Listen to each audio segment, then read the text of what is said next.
So I've said in previous videos that the other side doesn't like fabricated stuff because it's inauthentic. They like us to be our most real, raw, and authentic selves, because then when we attract a following to ourselves, we know that following genuinely likes and appreciates us for who we are. We're considered energetic matches, right?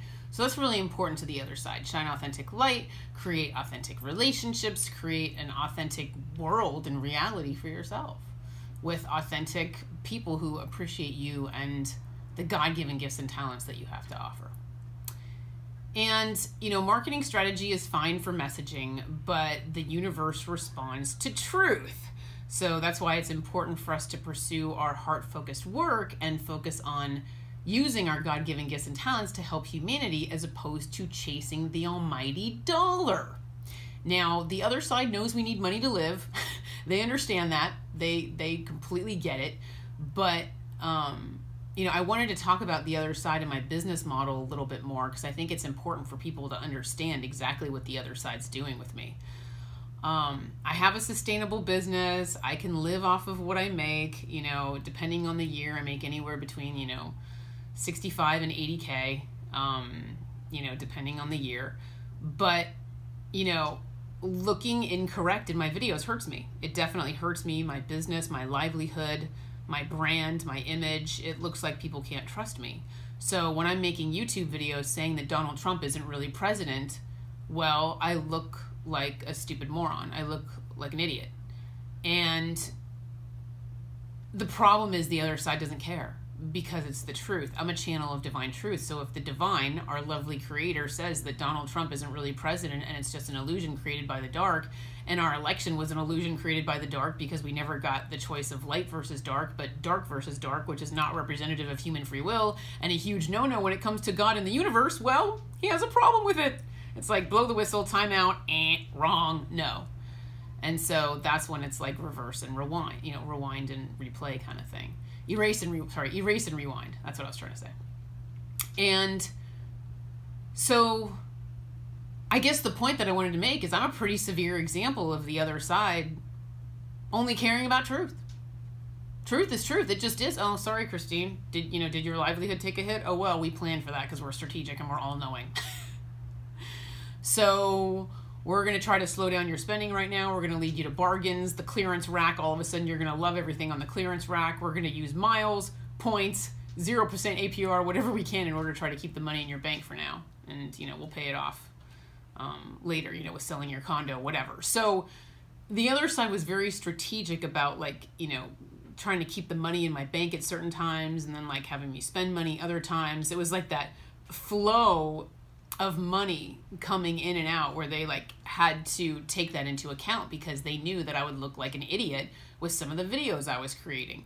The political videos about Bernie Sanders, Donald Trump, the video about, my twin flame. I look like I'm incorrect when I'm really not.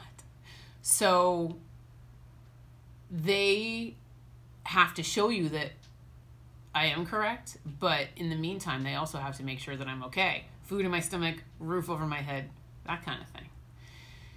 And,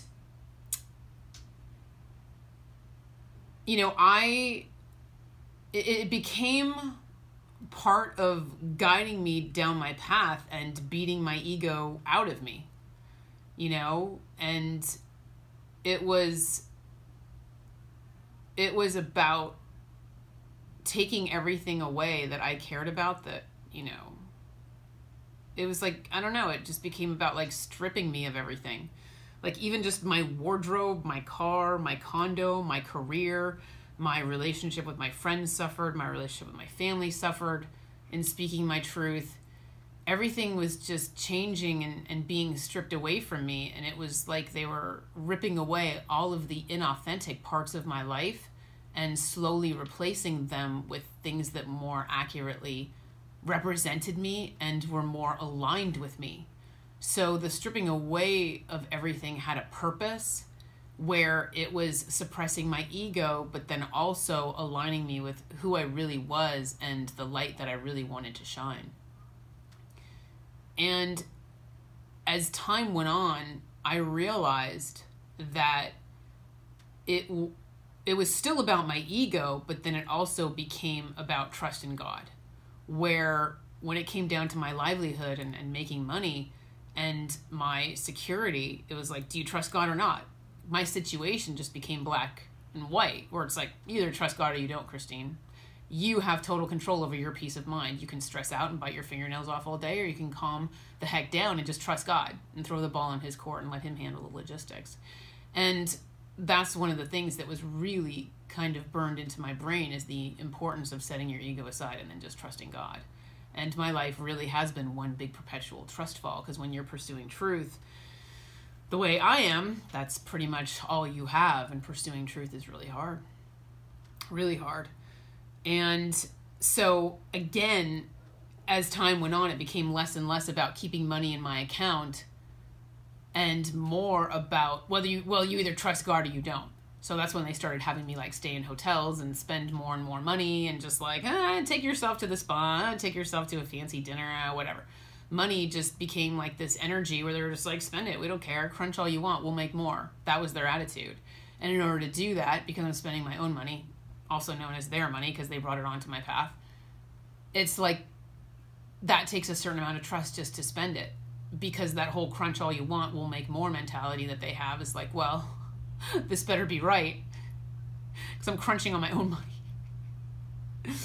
So like I've said in previous videos, it's literally like being on a speeding train.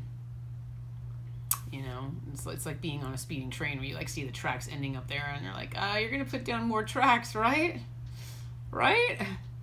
And it just comes down to that blind faith and trust. But I have to trust that God will provide for me, but I also can't worry about how I look. I can't worry about my livelihood. I can't worry about how people are going to react. I have one job, and that's to deliver truth. That is my job. Deliver truth. And the problem is that the dark is going to come after me hardcore, and the dark has come after me hardcore, because when they see somebody speaking for the light, speaking for the divine, they're like, oh, target, let's get her, let's take her down. And they hate my guts. The dark hates my guts, so they're going to try to take me down with pride, ego, insecurity, doubt, fear, a lack mentality, feeling foolish and insane, making me feel like I don't have a grip on reality and that I'm totally wrong and I just made this all up. Social isolation, living in a rejection energy, and creating illusions just to hurt me, because the dark works through people. So people will come forward and make fun of me, like social media posts making fun of me, that kind of thing. And at the end of the day, it all comes down to my faith and trust in my connection to the other side, my trust that the messages that I'm getting are correct, my trust in the divine, my trust in the messages that I'm receiving from the divine, and knowing that he's going to take care of me no matter what. And that said, I wanted to pose the question to you guys. What are you doing that's not authentic in your life? In all areas of your life, what are you doing to cater to public opinion? What are you doing that's not authentic? Are you wearing clothes that are authentic to who you are? Or, do you wear these like fancy, super duper expensive labels just to show off? Or, are these clothes really accurately representing who you are? Is your car accurately representing who you are? Is your career accurately representing who you are? Or are you worried about, the fancy school name on your diploma? Are you worried about the prestige of your career and the respect you're going to get from the title? Or are you really pursuing heart-focused work and being your most real, authentic self? There's so many different areas of our lives where we could be catering to public opinion and trying to please our parents, trying to gain the respect of our peers and colleagues. I know people who, pursued, a law degree because they felt like it was what they were supposed to do, and then they never ended up using it. They realized that they weren't happy doing that. So sometimes we go for that like respect and the prestige, and then we realize that's not our truth. And, even just with like societal pressure and marketing campaigns that make us feel less than. You know, you're too fat, you're too old, you're not, you know, pretty enough, you're not smart enough, so you need our product. You know, you need to drive this car, you need to wear these clothes, you need to live in this neighborhood or this house or whatever. And so you have that societal pressure, that success, you know, oh, I have money, so I'm successful. I deserve respect. I can stand tall. So, you know, there's all sorts of messages flying around with the marketing that we see as well. But, you know, is it about being yourself or is it about showing off? That's the thing, is make sure you're not trying to people please or just show off. Make sure you're being real and true to yourself, because your outside world responds to your inside world. So if you're true to yourself, then the outside world responds to it. You end up building a fantastic reality for yourself. So that's why I wanted to make this video, is I wanted to pose the question, you know, are you being your most authentic self, or are you fearing judgment and opinion from other people? Are you allowing public opinion to literally just rule your life? I can't get a divorce. How's that going to look? Oh my gosh. I'm going to hear about it from everybody. I can't. How's that going to look? I don't want to be judged. It's like, well, maybe this person isn't your ideal partner and that's your truth. Well, it's part of embracing your truth. You know, just even with your accomplishments, people like, you know, choosing to go in directions that they wouldn't normally.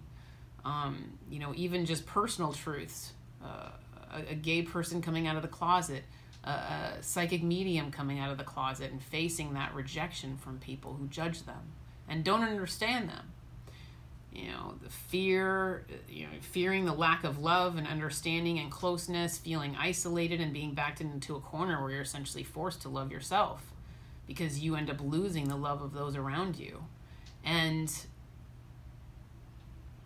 at that point in time, that's when you know it's you and the divine, where you just feel alone with your truth and you're holding God's hand and you're forced to develop self-love, but you know that you still have God in your corner because you're embracing truth.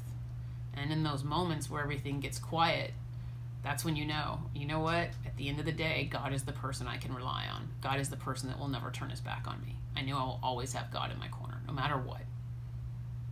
You know? And so it kind of forces you to trust God because he's all you have. And, you know, the greatest power you could have is completely letting go of what other people think. That's really what it is. Because the other day I asked God, like, why did you have to suppress my ego so much? I mean, this is kind of a lot. And he said, your ego is what makes you weak. I need you to be strong. And I was like, wow, okay. So we are all superheroes. So you're a bigger superhero if you suppress your ego, just so you know. But, you know, there's this special kind of freedom from genuinely not caring what people think and just marching to the beat of your own drum and writing your own rules. You know, being authentic makes you feel vulnerable, but are you vulnerable, or do you just have the appearance of being vulnerable? Because if you're aligned with truth, you're holding God's hand and you really aren't vulnerable. You just look like you are. You got God in your corner. So if you're aligned with truth, authenticity and pursuing heart-focused work, then that makes you a powerhouse because you're holding God's hand and there's nothing you can't accomplish. So that's why I wanted to let you guys know God is the truth. God is your authentic self. You're getting in touch with your higher self, right? The part of your soul that lives on the other side that's directly connected to the divine. Your most real, authentic, raw self is your higher self. That's your divine connection. So God is the truth. So grabbing onto your authentic self and in your own personal truths, well, that's the God energy. It's like you channeling God in the light, right? So I guess the question is, how can you set your pride, ego, fear, etc. aside and tap into that light and share it with the world? And that's how you create a fantastic reality for yourself and the hearts of those that you touch. And in the meantime, take care and be well. Thank you